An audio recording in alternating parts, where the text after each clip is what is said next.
This is lesson 4.8 over coordinate proof, and it's going to feel very similar to kind of what we did in the first section of our triangle properties unit when we did our leg squared plus leg squared, because we're basically going to be finding the length of the sides of these triangles and then seeing if they're congruent in a coordinate plane. So first take a moment and identify in our warm-up here with 1 and 2 is what's taking place. Is it a reflection, a rotation, or a translation? Remember, reflection's kind of a flip, rotation is kind of a turn, and translation is a slide. So take a minute to answer those. Push pause and check when you're ready.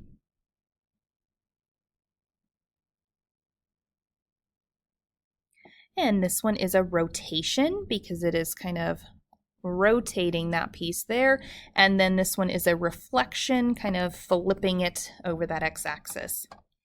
All right, so again, you can do the distance formula, and it's written up here, and then use the 2 coordinates, labeling x1, y1, x2, y2, and then plugging it in. Or we can use kind of the shortened version of that distance formula to kind of go from directly straight up from D and then straight horizontally to E, and then counting. So this would be 4, this would be 2, and taking what we call those legs and squaring them, adding them together, and then doing the square root.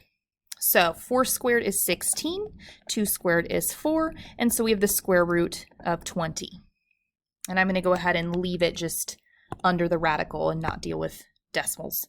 So now what I'm going to do is I'm going to go from E to F, directly across, directly down, 1 for this leg and 2 for this leg. So 1 squared plus 2 squared, and all that under the radical. So 1 squared is 1, 1 times 1, 2 squared, 2 times 2 is 4, and then I'm going to add them together and leave them under the radical. All right, so for F to D, I'm going to go straight down and straight across. This leg is 2 and this leg is 3. 1, 2, 3. So 2 squared plus 3 squared, all under the radical. So 4, 2 squared is 4, 3 squared, 3 times 3 is 9, and 4 plus 9 is 13. So there's all 3 sides. So we're not classifying it like we did in that one lesson. We're going to now find all 3 sides of this triangle, and then we're going to compare and see if these triangles are congruent. So yes or no. And let's go ahead and find all of our side links over here. So from G to H, up and across, 1, 2, 3, 4, and this is 2. So 4 squared plus 2 squared, and that is 16 plus 4, which is the square root of 20. And then I am going to find, and please feel free to do any of these on your own if you would like, and pause and try it. The next example will be yours to try, and then we'll check. But let's go ahead and do HI, 1 and 2. So 1 squared plus 2 squared, and that is going to give you 1 plus 4, which is the square root of 5. And then last is going to be GI here. And that is 2, and that is 3. So 2 squared plus 3 squared, and that is going to be 4 plus 9, and that is square root of 13.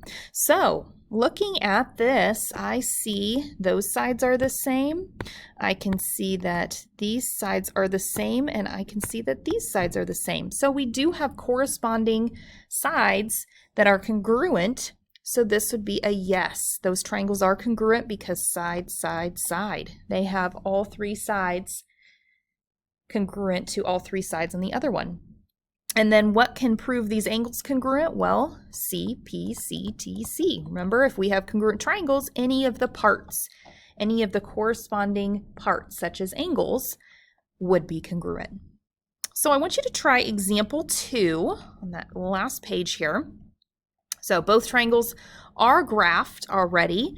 Do you think they're going to be congruent? Well, what does it look like? And then let's go ahead and try it. So basically, C is going to be that logical argument after we've kind of done some of the legwork down here, finding those lengths of why they would be or wouldn't be congruent. So go ahead and try it and push play when you're ready to check. All right, so the answer is yes by side, side, side. I got that dv was square root of 17, which was going to be congruent to my LP. And then VW was going to be congruent to my PM. And then WD is congruent to LM. So there are my corresponding sides that are congruent. So all three sides are congruent to the other three sides on the other triangle. So these triangles are congruent. Yes.